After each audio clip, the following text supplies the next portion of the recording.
$3 million for FY 2016. This is $14.6 million lower than the projection from the finance department. Based on our current projections, the fund balance will be $39.9 million above the city's target of holding 7.5% of our total expenditures, excluding debt service and pay-as-you-go in reserve. Please remember that the 2015 ending fund balance, as shown, does not reflect several year-end expenditure accruals. We've increased our revenue projections by $2 million, and that's from our April trends report. Property tax, we increased $15.9 million. That reflects the revised Prop 1 cap amount, and that was due to the Memorial Day flood. Our projection for sales tax decreased $13.9 million, and that's to recognize lower recent receipts than expected. Current period receipts were up only about 0.89%, and that's from last year, and that's based on our most recent 3-month average. The actual receipts over the last 3 months average is up only 1.6%. Due to the continued decrease in the price of oil due to the fluctuation in the equity markets, we're only projecting an increase of 0.89% for the year in sales tax. Now, the major differences in our revenue projections are industrial assessments, $1.2 million lower. We are using a lower valuation and collection rate than finance. Sales tax is $7.2 million. Miscellaneous and other $2.8 million, and as we're projecting lower one-time revenues. Expenditure projections are currently projected at budget. As it relates to the enterprise funds, we are currently projecting all enterprise funds revenues and expenses at budget, as this is the first month of the fiscal year. The commercial paper and bonds are outlined in the monthly financial report. If you have any questions or need further clarification, we would be glad to answer that for you. This is the monthly financial report for the period ending July 31st, 2015 from the Comptroller's Office. Councilmember Castillo. Oh, I'm sorry. I am so sorry, Kelly. I'm jumping ahead. All right. So good morning. This is the 1+11. I didn't recognize you without the beard. There you go. For the period ending July 31st, 2015, fiscal year 2016 projections are based on 1 month of actuals and 11 months of projections. In the general fund for fiscal year 2015, the unaudited preliminary figures are shown for each fund. There may be additional adjustments made for both revenues and expenditures until the audit is finalized. The preliminary undesignated fund balance for the general fund stands at $291.1 million, which is approximately $39.1 million higher than the June offer projection. This is largely due to year-end savings in supplies and services in various departments. These preliminary numbers are subject to change until the audit is completed, and as I understand, there were a few revisions actually yesterday.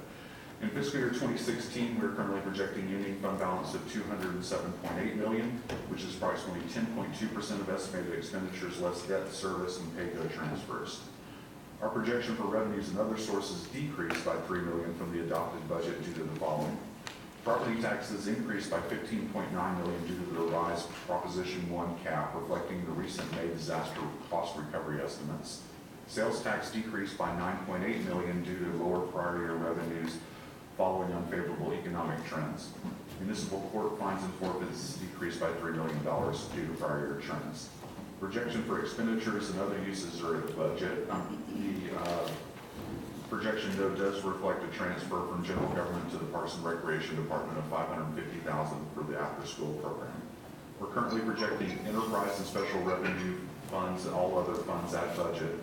You'll notice in the monthly report we added a brief look at the economy in Houston this year. Some highlights, of course, are the decline in energy, where we're down compared to July 2014, 51% on the average price per barrel of oil, and rig counts are down 58% compared to the same period last year. In employment, the June 2015 numbers show us up approximately 1.9% year over year, but when you look at the last 6 months compared to the 6 months before that, it's closer to just 1% up year over year, so definite slowing in the employment in the city of Houston, the growth of employment in the city of Houston, and with more layoffs recently announced, we'll probably see that number continue to trend in that direction.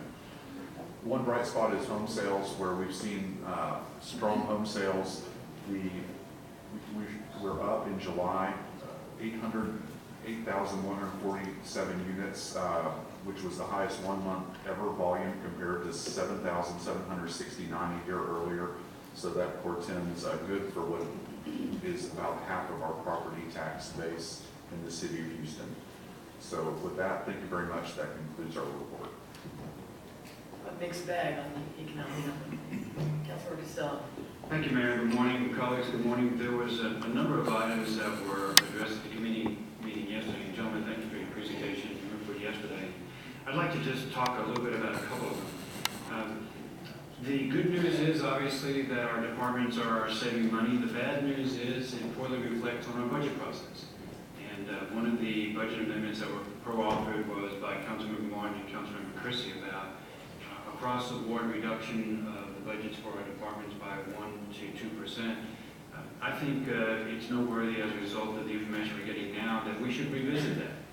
And so I'm encouraging the administration to take a look at that particular opportunity and bring it again back before council, because I think we should do something like that, especially in light of the budget deficit projections for FY 17 through 20 that's been previously mentioned.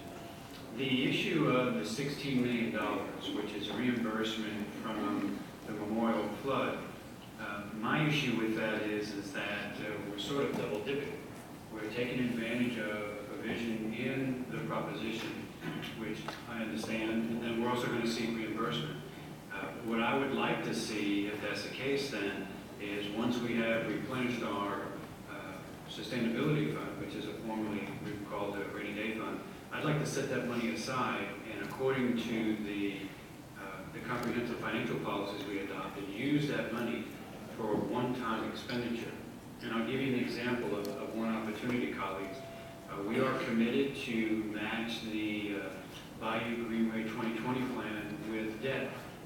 Why couldn't we use this lump sum money that we're going to get, and rather than selling the debt, use that money as our share? So, those are some of the opportunities that we have affordable to us. So, those are two of the issues that I think we need to revisit a little bit. But I encourage administration to weigh in on, after my colleagues have talked about this issue about on the expenditure side of the budget. Thank you. Okay, Councilmember Costello, would be the administration's intention to put all excess revenue into next year's budget, since there is a projected deficit, but it's an intriguing idea to use it instead of debt for Greenways, but again, we'd be balancing the needs of today with the needs of next year's budget. Councilmember Kubai. Thank you very much for the report. I didn't see in here where we had received money from the British Petroleum Settlement. For the listening audience who was watching, how much did we receive? It's just under $10 million. I'm sorry, it's $8 million? Yes, $8 million. $8 million, and that's going into the general fund? Yes. Okay. Former council member, Comptroller Green, you were the chairman of the municipal court committee back when you were on city council. We don't have that committee anymore. I noticed that your report didn't show what Kelly Dow's report showed in reference to the municipal courts having a law or decrease of $3 million this past month. Is there any reason? No, we just didn't include it in the transmittal letter, but it's still there. It's still there. So you do agree with it? I do agree with it.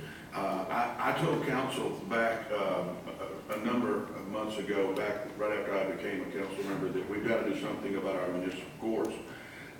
If we lose $3 million a month, and if we extrapolate it out for 12 months, that's $36 million. We must close these satellite courts. We've got to do something to stop the bleeding. I've been talking about it and bringing it up. What I mentioned earlier concerning the minutes being videotaped, the mayor said that I opposed a video camera bill at the legislature. There was no video camera bill at the legislature. There was an audio recording bill that would replace court reporters in the courts, so it was not video camera. And yes, I opposed it because the written record, as stated by the city attorney, supersedes the audio record or the video record. So I'm concerned that we've got to do something about our municipal courts. That's why I voted against the appointment of the current presiding judge. We have got to turn this around. We're bleeding. I don't know what the projected loss will be for the year, but with Sylvia Garcia, Senator Garcia was our presiding judge. of the municipal courts, the income, the revenue over expenses was $36 million. And so I want you to remember that. We have a problem. We've got to shut down these satellite courts. You get a ticket in Clear Lake. Recently, they moved the tickets all from Clear Lake over to Acres Homes in Court 20. This is not servicing the people. There's only 20 cases. So when I monitor this and I look at this, we've got to change the way we're doing it. We need to bring all the courts back downtown until we're able to get this thing under control. We're losing money, and we have a C-Smart program that to this day still hasn't been able to verify warrants, and we're losing our chief IT technology officer, and I don't know who's going to be in charge. But we've spent $57 million on a program to this day I don't believe works, and there's holes in it, there's security issues. Attorneys have figured out a way to get into the system and to scan the data and to solicit our people, our clients, before we're able to send a letter out to them. And it was reported to me by Director Thompson and the security officer that came to see me about it. I'm telling you, we've got problems in the municipal courts. We as a council, if we can't get action here in this council, we need to call a special meeting and get a hold of this matter. It's serious. To remind everyone in this chamber that the municipal courts are about justice, not about dollars. And in the time of Senator Garcia, when she was municipal presiding judge, we had tens of millions of dollars available for overtime for the police department, and we were writing many times the number of tickets that we were writing today. Vice Mayor Pro Tem Davis? Thank you, Mayor. Director, along the lines of what Councilmember Costello brought up about taking money, putting into our obligation for parks, is there a way you could do the numbers and see how much their cost savings, and then get it out to us, please? Yes, working with the controller, that's something we absolutely could do. Okay, thank you. Councilmember Martin? Thank you, Mayor. Thank you, gentlemen. I appreciate your comments. Just a follow-up on Councilmember Costello's points, and a lot of this, I apologize, will be repetitive from yesterday's meeting, but I think the council member brings up a very valid point. The reason why is because the budget process that we have today is a flawed process. We build our budget based upon the dollars of last year. We don't do a zero-based budget. So we're constantly adding to that figure. So what happened is a number of departments came in with a surplus, but we built the 2016 fiscal year budget on erroneous numbers. So they're getting an advantage of a surplus they had last year, and we added to that. So for instance, GSD had a surplus within their category of over $5 million. So we built their budget based upon what we thought was going to happen in fiscal year 15, and thus gave them more money than they probably should have realized. I think Councilmember Christie put up a good argument when we had the amendments to the budget, and that was to implement a 2% across the board budget cut. The reason why we need to revisit that today is because the budgets that we put in place for fiscal year 16 are way too high based upon the unaudited reports that are coming in. So I think we need to, number one, go back to a zero-based budget in the future and make sure that we build a budget from ground up like every corporation in America does today. I think the budget process and the budget information that we're presented needs to stop being a state of the department. I really don't care about Mrs. Jones and how much weight she lost in the new health care. I care about the numbers during a budget process hearing, and we never hear about budget dollars. Show me where you can pull dollars out of your budget today to save for the future.